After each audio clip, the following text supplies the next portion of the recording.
Hi friends, welcome back to my channel. If you're new here, I'm Holly, and today I'm sharing with you a what I cooked for dinner video. I have not put one of these videos out in about 4 months, but I did tape or record, showing my age. I did record some of these meals that we made, and they weren't all in 1 week, but I finally had a chance to compile everything together to actually make a video for you.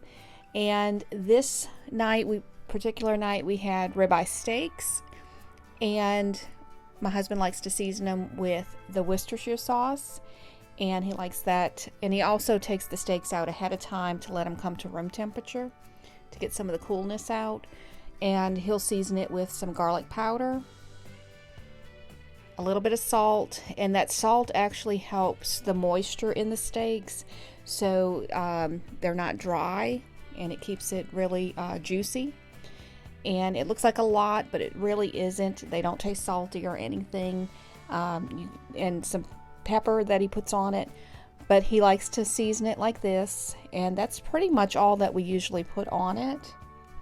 And this night we were eating a little bit late, but he fired up the grill and put those on, and depending on the thickness of the steaks, he has a certain amount of time that he will grill them on each side, and he will pour whatever's left of that marinade over the steaks, and we don't waste anything. But you would think it was tasted a lot like Worcestershire and stuff, but it's not overpowering or anything. You definitely can taste the meat. It's always really good when he grills his steaks. And we're very partial to charcoal grills. We don't really like the propane or anything, but charcoal is like what we prefer. Feel like it gives it a better flavor. And we always have like shells and cheese to go with it, but usually that's about it because the steak itself is usually so filling. But it turned out really good, really delicious, always perfect. And I inserted a picture here just to show you the inside of the steak. We like ours medium rare, and this turned out really good. It was really tender. Now this particular day we boiled crawfish. My daughter and son-in-law were in, and my daughter had been wanting some boiled crawfish, so that's what we did. And it takes a lot of seasoning. If anyone has ever boiled crawfish before knows you have to put a lot of seasoning for it to be seasoned.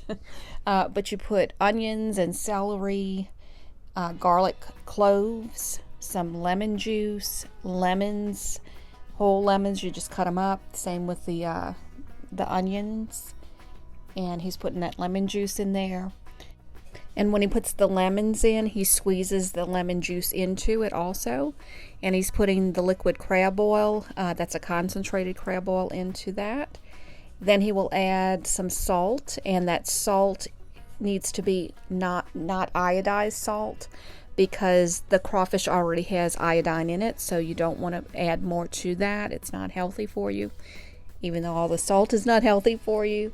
But these don't come out salty. It's just you're using so many pounds of crawfish that the seasoning needs to soak into it, and it takes a little while for that. But it's not, you would think this is a lot of seasoning, but it's really not. You need all of this to flavor that crawfish. And he's just wanting to make sure it is salt that does not have the iodine in it. And then he's putting some garlic powder into it and some cayenne pepper.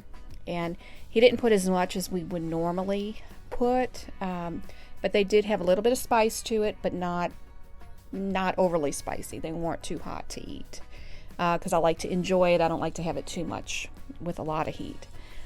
We put this is the crab oil.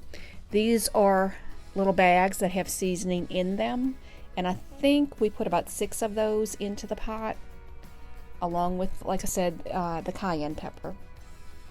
And this helps to really give it good flavor. Now he'll just move that pot up and down a little bit. That's the little strainer in the inside of the pot, just to kind of mix everything up.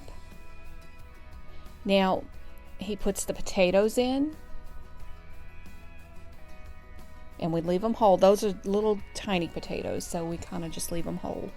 If they were larger, we would cut them up. These are the crawfish that we're going to boil, and he put those in, and now he's putting it into that already boiling pot. And then we add some cut up sausage, smoked sausage, with some frozen corn on the cob. All of this is going to soak. So once the pot is turned off, those go in, and you just let this soak for a while, and then you will just taste the crawfish and see if it's seasoned enough. And if you feel like it needs to have more seasoning, then we just let it soak a little bit more. But at this point, the fire is off. And this is what it looks like when they're done. These were delicious. They were not overly spicy. They were not salty. They were perfect. And if anybody likes crawfish, this is a great way to boil them. Now this night I made a very quick meal in my Instant Pot. I found this McCormick slow cooker Fiesta Chicken packet at my store, and I thought, well, this looks really interesting, so I'm going to try it. And it really doesn't take very much to make it. I just used some skinless thighs, and you just follow the instructions on the back, and you just get those ingredients. And it just used, I think it was 2 cans of petite diced tomatoes, and also the black beans, can of black beans. I believe it was a cup of frozen corn, and then the packet of the Fiesta Chicken mix. And I believe that was everything that we needed to make this. And this turned out really good. So if you're looking for a very quick meal to make during the week, this is one of those meals to do. Now to a medium bowl, you will add the tomatoes with the juice, so don't drain that off. And then you will add the black beans, and you want to make sure you rinse those off before adding them.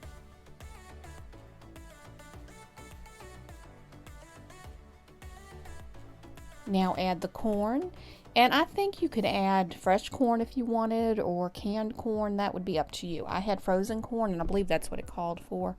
Then I add the sauce, the dry packet mix, and you want to just stir it in well. You want to make sure that that gets dissolved into that mixture, so that way you don't have clumps of powder or anything, and you just mix it really, really well. Now to the Instant Pot, and I wanted to show you also that you can make this in a slow cooker if you wanted. So if you don't have an Instant Pot, then you can absolutely make this in a slow cooker. But I'm just taking those boneless, skinless thighs, and I will just saute them on the saute setting. Then you add some water to it. Just follow the packet directions. And once you do that, add that mixture over the chicken. And then you will just cover this and put this under pressure to cook. Now once that's done, and just like I said, follow the directions on the packet for how long you need to do that for. Once it's done, you take the chicken out and you chop it up, then add it back into the pot. So I had already done that, but you just want to make sure that it's cut up, kind of shredded a little bit, the best that you can get it, and just stir it in really well. And you can either heat it back up in the Instant Pot, or it may still be hot. You can just go ahead and serve it in a bowl. And I just served it over some rice, and this really was delicious. If you like Mexican type food, then this would be one to try. Very good, really easy, great weeknight meal to make. It didn't take very long at all.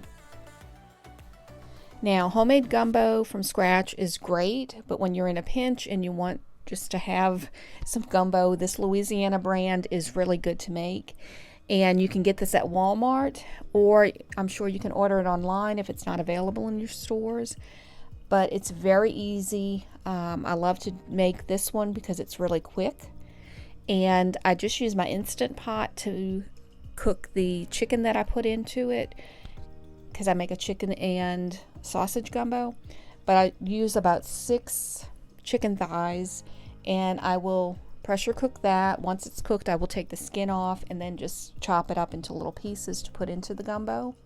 And I usually add about 2 pounds of sausage, smoked sausage. You can add whatever kind you want to it. And I like to fry it up just to get some of that grease off of it so it doesn't go into the gumbo. But you add 8 cups of water, so you need 8 cups of water per package. And you will just put that gumbo mix into the cold water, and you're going to whisk this.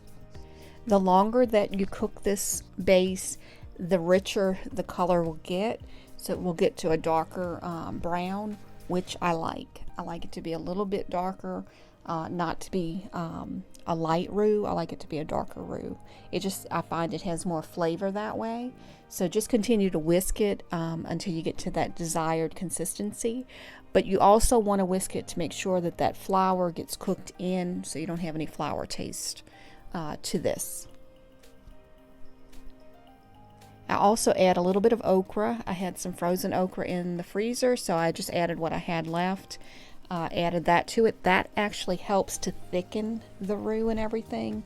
Add the sausage as it's boiling. You will add your sausage to it. And you can add fresh seafood if you'd like, shrimp or anything like that. I usually, when I make this one, I just usually add just the chicken and the sausage.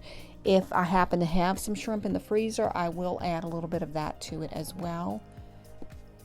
And you can even add crabs, like crab claws or half of gumbo crabs to it. And those you can even get in the store. They're in the frozen section. And I usually cover this so that way it doesn't evaporate, that liquid doesn't evaporate out of that pot. But once that's kind of cooked in a little bit, where everything kind of melds together, then I add the chicken that I cut up, and we'll add that to the pot. But you want to make sure to add that last, because it's already cooked, so it will shred a little bit once you've cooked it into that gumbo. Just mix everything up really well. You want to just heat everything through, and then you just serve this with some rice in a bowl, and you're good to go. This really is delicious, and as I said, you don't need to add any more seasoning to it. But this is definitely a good gumbo. We enjoy it. I think you might enjoy it as well. I hope that you enjoyed this video, and if you did, please give it a thumbs up. If you're interested in seeing more videos like it, please click that subscribe button and the notification bell. That will notify you when I post new videos. I hope everyone has a blessed day, a great week ahead. I thank y'all so much for watching. God bless y'all.